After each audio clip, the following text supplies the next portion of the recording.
I remember the silence first. The kind of silence that doesn't just hang in the room, it crushes you. My mother-in-law's manicured fingers dropped the last velvet box onto the table. Gold chains for one grandchild, crisp bills for another, even an iPad for the oldest. Laughter, thank yous, hugs. All except my daughter. She sat quietly, smiling the way only a child can, still waiting her turn. But her turn never came. My mother-in-law looked straight at her, eyes cold, lips curled. "Not really family," she said. Just like that. A knife disguised as words. And my husband, my supposed protector? He sat there, silent, staring at his plate as though the betrayal hadn't just happened in front of him.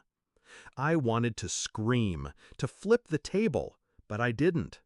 I let the humiliation burn into me, deeper than anger, deeper than grief. Because beneath the fire, something else stirred, something sharper, revenge. When I first met her, she pretended warmth. Smiles too wide, compliments too polished. I knew she didn't approve of me. Wrong background, wrong family, wrong everything. But I thought time would change her. Love usually softens people. I was naive. Over the years, the jabs grew sharper. Backhanded compliments, whispered comparisons. She never called my daughter our daughter. Always his. Always an outsider. And my husband, he swallowed it. Every time. I realized the truth then. He feared her more than he loved us. That wasn't a weakness I could forgive. The signs of betrayal came quietly. Texts hidden, late-night calls. My husband's loyalty wasn't mine. It was hers. His own mother. She pulled his strings, and he danced.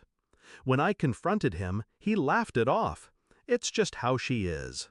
No, it was who he was. Spineless, complicit. So I stopped confronting. I started planning. Revenge doesn't come from rage, it comes from patience.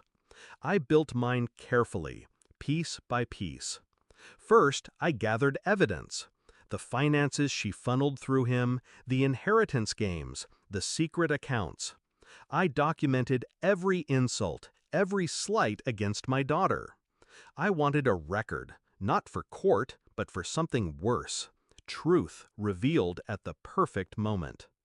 Second, I prepared my daughter, not with bitterness, but strength. I taught her to see her worth, to never bow to cruelty.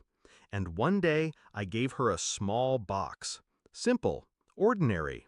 Inside it, folded neatly, was the truth. A weapon disguised as innocence. "Sweetheart," I told her, "this is for Grandma, but only if she ever forgets who you are again.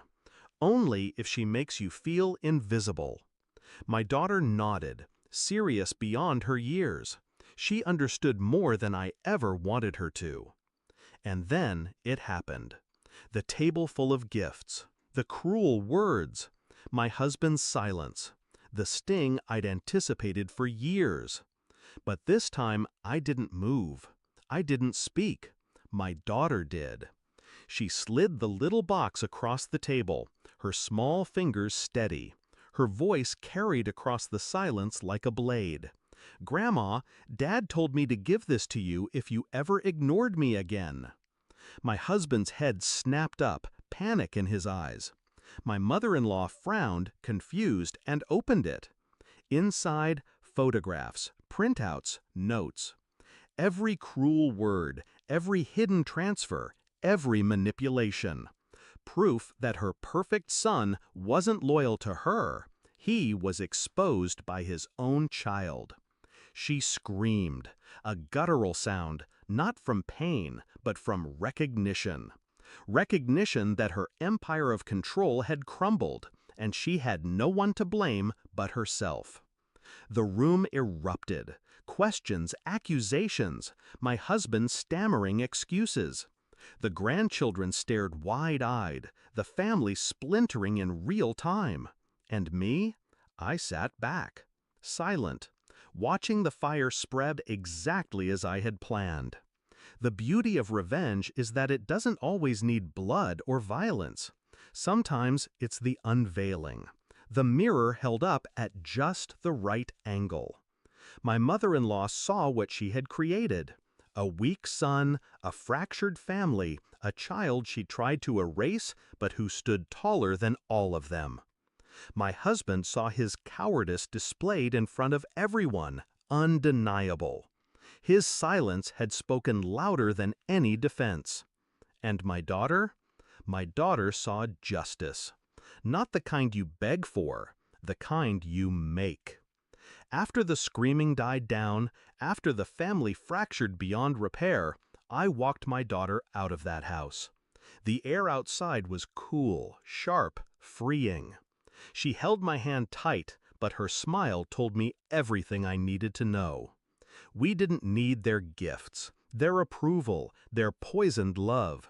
We had something stronger: truth, resilience, and a bond no one could sever.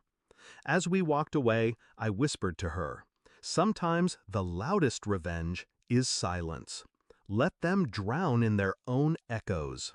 And that night, for the first time in years, I slept soundly. Because revenge wasn't about punishing them, it was about freeing us. And we were free.